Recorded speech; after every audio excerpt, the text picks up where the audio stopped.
I'm gonna answer a very good question. Can DJI go as fast as analog? We got two quads, custom pre-built, ready to go. They are the exact same quad. One is on DJI, one is on analog, and we're gonna see today which one goes faster.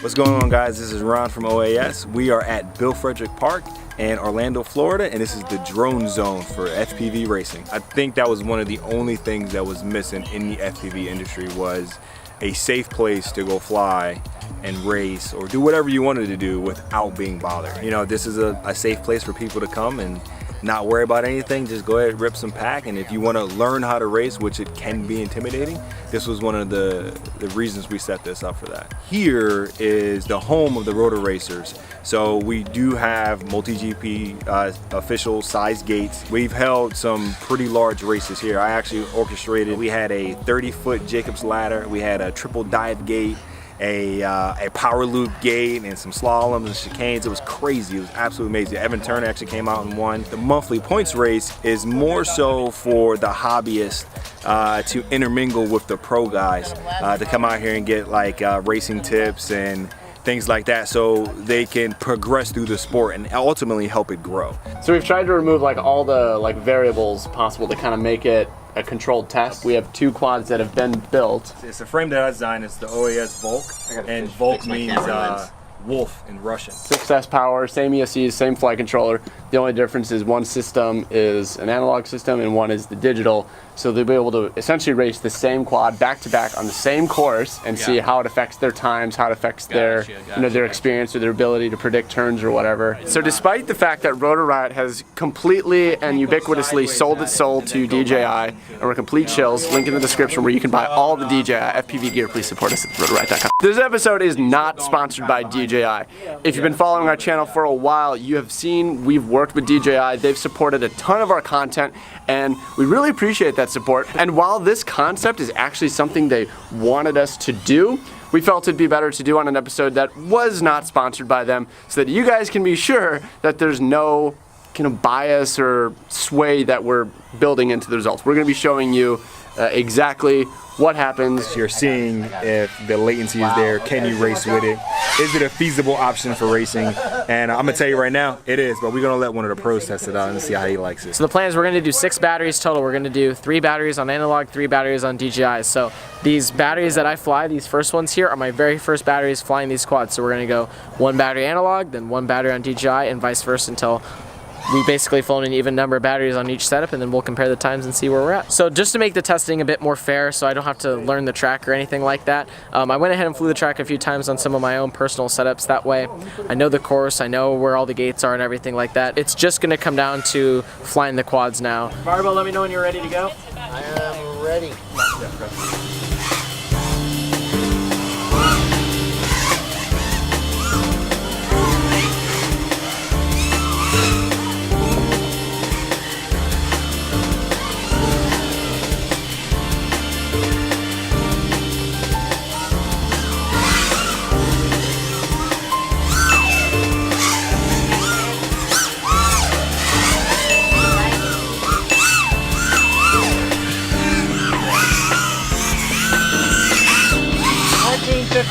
Faster every lap. So how do you feel about those laps? Do you think those are, you want to use those as your data for DJI?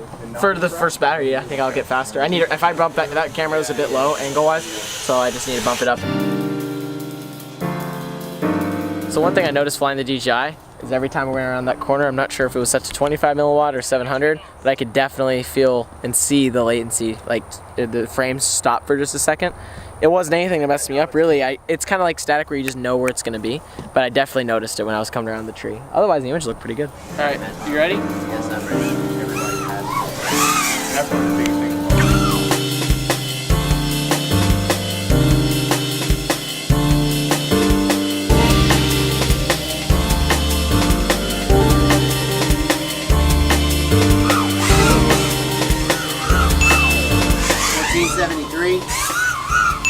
$13.92. 13?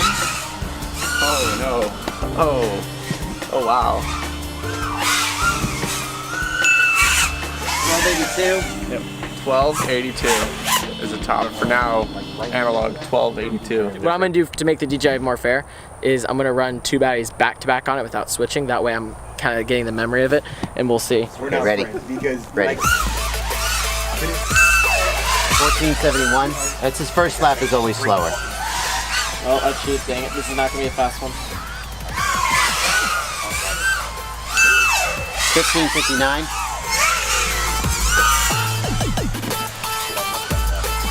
When you stop, you just 1284. what was it? 1284. Oh! Down there. It's unfortunate. 1419. Oh, rolling. He's down. Your fastest lap was the same. It felt good. Same. I knew when I was on that lap, I'm like, this is gonna be a fast one. I almost wanted to back it off to be like, oh. Why would you know? Why do you? Why? It felt good. Like it. No, it but was- did you think that was going to be possible? Did you think you were going to be able to do an equal lap on DJI? 100%. Okay, but now do you think you can take analog and keep beating it? Yeah. All right, let's just keep going. Let's keep We're going. gonna do one more on DJI right now while I'm used to the radio, and then we're gonna do my final pack on analog, and we'll do the comparison.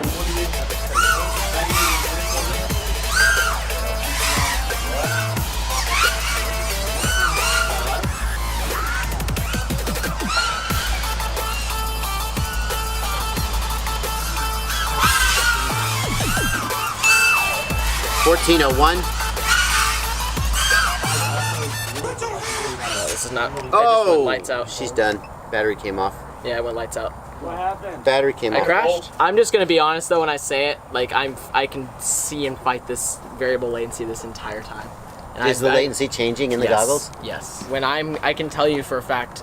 And yes, it is a different quad. Yes, it is a different controller. So I'm having to overcome those variables. So take everything I'm about to say with a grain of salt. But when I'm flying through like these 180s, turns that you get repetitive at over and over again, it just, every time I do it, I have to, it's like I'm changing something every time. So, or with the analog quad, even flying a different analog quad, I was able just to quickly, yes. no. And I think part of that would be knowing the location and knowing where it's going to have that extra latency there for just a second. You're saying that a variable latency is impossible to adjust to and dial in. 100%, because you can. It's going to always vary. It's never going to be the same in every gig corner, and that's where consistency comes into play. Like that 12.8-second lap. Like I said, it was a good feeling lap, and I was kind of on it, but I could never repeat that again. Let me be very clear on this episode before everyone goes and hates me. I love HD racing. I love the way it looks. I love the beautiful image and everything like that.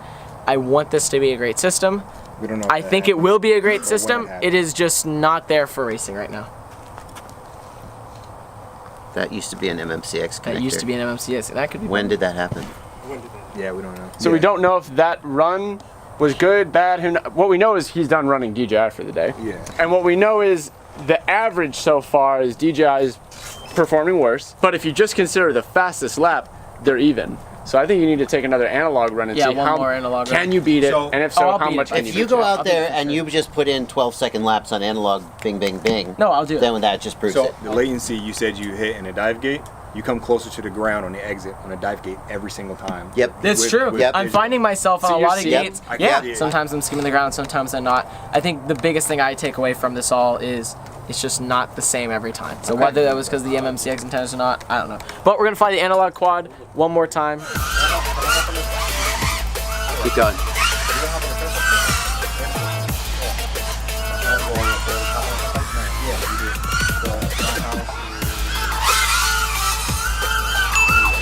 $12.73.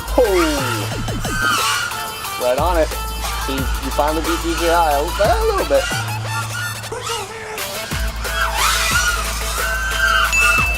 $12.08. Oh, there it is. Can you break 11? $12.23. Come on, Alex, give me an 11. Battery's toasted. All right, we got another battery. Let's hot swap it. Hot I can swap do it. I can do an 11. Okay. 11-second lap. Ready, 11. Barbell? Yeah, I'm ready.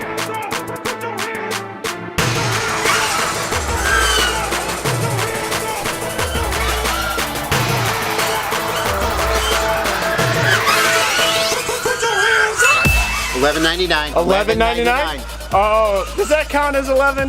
That could be within your margin of error. Clicking the button. $11.99 again. I'm not you. Is that within the margin? I couldn't do that if I tried. 11:48. Oh, there we go. 2 11.99s in a row. Okay. How do you get that? That consistency you can't argue with. That just proves how consistent I am as a timer. And to be fair, we ran the same batteries on the DJI as we did on the analog set. Literally exact same batteries. We boosted them up. The big thing is the consistency, which again, it's not a problem for free. Like, I think best case scenario is cinematic flying, where you want to be able to get all the detail, frame your shot perfectly. You may even have a director riding along with you, guiding your shots. There's no comparison for that. Yep. Freestyle, also, I use it exclusively for freestyle. The variable latency isn't a problem. But as you continue to move along that spectrum of sport flying and get to high level sport consistent, like racing, where you ultimately get to racing, that's where that variable latency is going to start. I agree. I use it on my Cinewhoop. I absolutely love it. It was actually Gab 707 when we were in Singapore inside who inspired me to try DJI on a Cinewhoop. I saw him running it, and just the amount of detail he had being able to fly inside and be able to show it to other people. There's nothing that can beat it at that speed. Even flying Drew's freestyle quad while he was not paying attention, you don't really notice it. It's just when you're pushing really fast and you're flying the same lines over and over on the course, that's when you notice the difference. How'd my quad fly? Yeah, it's really good. So one thing that I really want to bring up too is there are instances with analog where it is so bad. We call it multipathing, where especially when you're flying indoors, the video is just horrendous. You can't even see where you're going, and because of that, we don't get to go as fast as we normally would. In an instance like that, I would gladly take a system like the DJI system in order to be able to see where I'm going and focus on being consistent because of that versus not being able to see with an analog system. I think in most situations, analog wins though. I hope I expressed this enough. I really want to love the DJI system. I love HD flying. I love being able to see more than I can with analog. For me, the variable latency is the big drawback, and if DJI or some other company can come up with a solution to that, I would be all in. I think all the other things, like with the headset being kind of big and the air unit being kind of large, I think I can work around those things, but until that variable latency is fixed, I'm maybe stick with analog. For racing or all around? I think for racing for sure. I have my own personal freestyle frame now, and I've been loving the HD version of that, being able to fly it in unique locations and not have to worry about multipathing and being able just to show people what FPV looks like. I think there's nothing better than that. I'm really jazzed to be flying what's kind of the first generation of real HD FPV. It's only going to get better from here. Comment down below what you think. Do you think that we did the test fairly? What would you have done differently if you were comparing? I know you got something. I know you got something. But There's always a way to improve the test. Yep. We try to do our best here, and I think this was a pretty fair shakedown of what the differences were. But if you are a freestyle pilot, or if you're just a pilot getting into this hobby, I would highly recommend the DJI system. I don't think unless you're racing at that very top level that you're going to notice that variable latency very much at all. It's hard to say. It's hard to say. It's never bothered me. I can do all the freestyle maneuvers that I've ever been able to do. You might think I'm stretching it, but I really think that it's helped me improve. It's all upside, but I mean, there's no argument with the data when it comes to racing. But whether you are flying an analog system that you've had for years or the latest and greatest in digital, the most important thing is to just have fun. As long as you're having fun, you're the best pilot you can be. You can get everything that you need to keep enjoying flying at our store, rotorriot.com. You supporting us by shopping at our store helps us continue to make episodes like these, and we hope you enjoy it. And if you did, hit that like button. I'm Alex, this is Drew. We'll see you guys in the next one. Hey, did you guys talk about the variable latency? Oh my gosh.